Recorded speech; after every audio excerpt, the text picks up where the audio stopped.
She's in D for go. Let's see if she goes. Whoop, shit. How's it going, everybody? My name's Nick, and I like to go fast. But you know what doesn't go fast?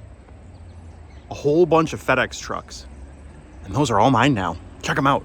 That's right. So at my shop, I have these last few stalls. The front stalls, though, belong to somebody who owns several FedEx routes. And he's getting out of the business, and he had about a dozen or so trucks that he had to get rid of. He had no idea what to do with them. So guess what? We bought them. We bought them. They're ours now.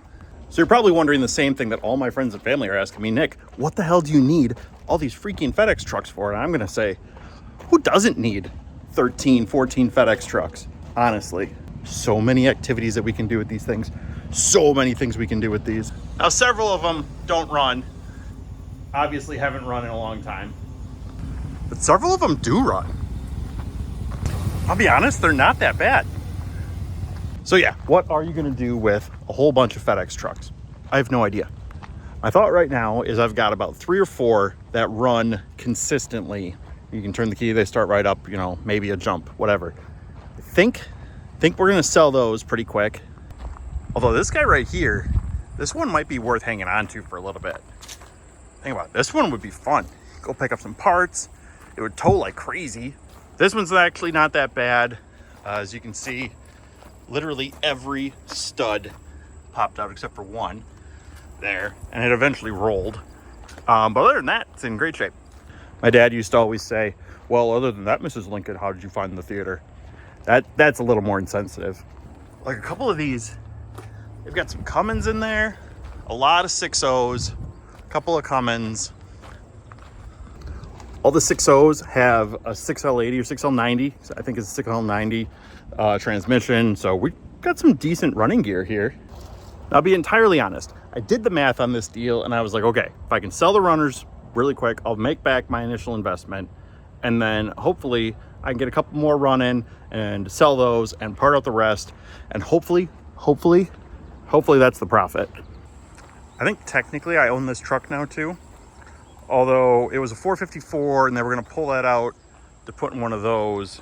So I don't know how much of that truck is even left. I think the engine for that is inside the shop yet. Speaking of inside the shop, now this is where some of the magic of this deal actually comes together. It's because of we'll call it a disagreement between the guy who used to own the FedEx fleet and the guy who owns the building and runs the leases on the shops. They came to a mutual misunderstanding that led to being locked out of this shop. So the guy who owned the FedEx fleets has no more access to the shop. And I made the deal for not only the trucks, all those trucks, this truck, those trucks, but the truck that's still in there and everything else still in the shop. Which means I'm now the proud owner of about 17,000 empty beer cans and Dr. Pepper cans and pizza boxes and things like that. But we got let in the shop actually, and I got to at least get an initial surveillance of everything that is now mine.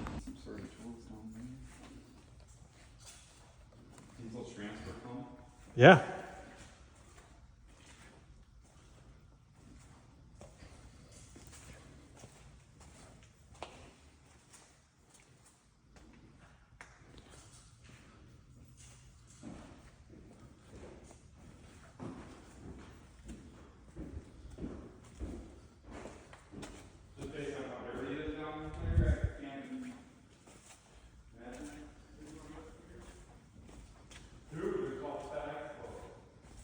FedEx close? Oh, that'd be sweet.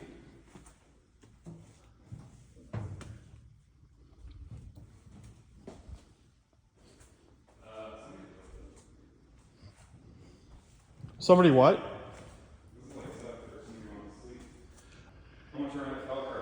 I have no idea. Oh, they're not worth zero. Head gaskets, another dolly. So there's crutches down here. I didn't even realize that. That's weird. All right, let me come. Yeah. Not like a lot of value up there. Right? Oh, dang. It's close. There's a ton of FedEx clothes up here. Plenty of empty beer cans, that's for sure. Yeah. It's a nice gaming chair.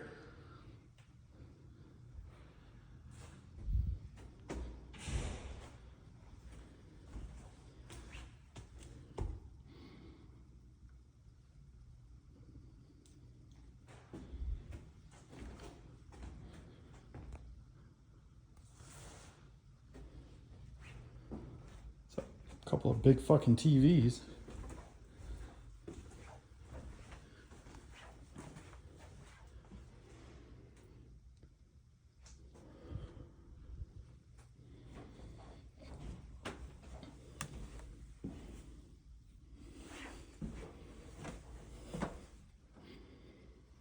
This truck here, let me show you. Check this out. It's actually a bird that is currently living up there. Currently living.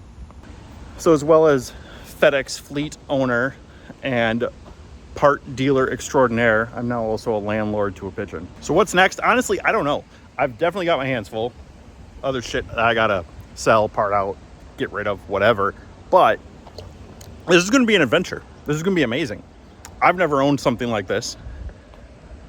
I've never even considered something like this.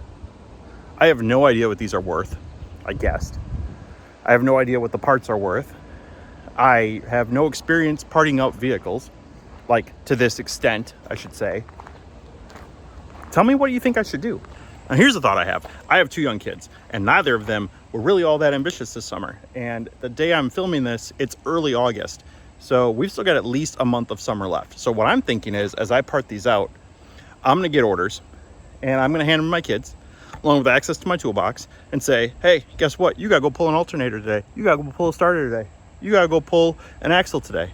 That's the kind of crap my parents did, and their parents before them, and their parents before them, and that's what built this country. So as an American, it is my duty, as a parent, as a patriot, to teach them how to do this. Now this one right here, this one's got a lean on it. So I don't even have any idea what I'm gonna do with this thing. Maybe we'll just jump it off a cliff or whatever. Let them come take the carcass. Let's go take one for a ride. Tell me this wasn't your childhood dream to own your very own FedEx box truck. Look at that, look at that. I even got the dolly with it. That's a deal. That pays for the whole deal right there. Well, that looks sanitary. That looks safe.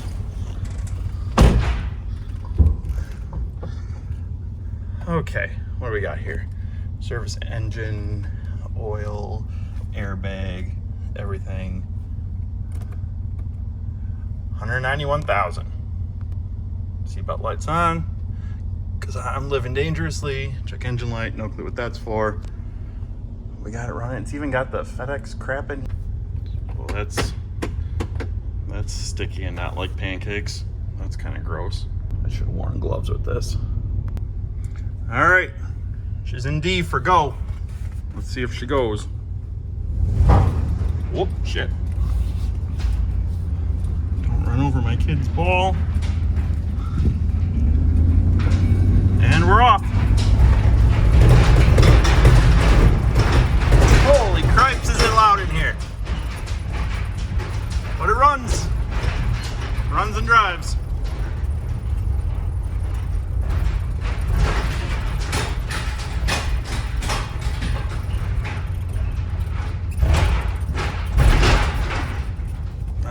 See if we can finagle our way around here. Really, I just wanted to like loop it around the parking lot, make sure it actually moves. And we'll go around this way. We're just going right back in. Just going right back in here. Right back in the parking lot. Oh, hey, look at all those FedEx trucks. I wonder who owns all those. It's me. I own the FedEx trucks. All right. We'll pull her right back in here where she was. We'll put it in R for backwards. Oh my God, that's just not, that's gross. That's gross. I don't even want to know why that's sticky like that, but I'm burning these pants later. Oh, look at that. There's my backup camera. Mirrors. Let's see the backup camera. Oh, look, there's the trucks. How fun is that? Yeah, buddy. Yeah, buddy. We're gonna dainty shift this thing because this is, ugh. Put in P for stop. Turn it off. Key out. No one's taking that. Grab a drink. This one over here, this is where they just threw all the bad tires. So whenever they change tires on one of the trucks, they all got stacked here. And along with that, you can see guys who worked there would just bring in tires from their personal vehicles and chuck them in the stack, hoping no one would notice. This is probably gonna be one of the most costly parts, sorting through everything, just figuring out what to do with all these tires. And yeah, that ceiling is caved in, so that's not fun. So if you like going fast too, follow along for more great adventures like these terrible business decisions. And if you're looking to buy a FedEx truck, please hit me up. Please. I would be happy to sell you one.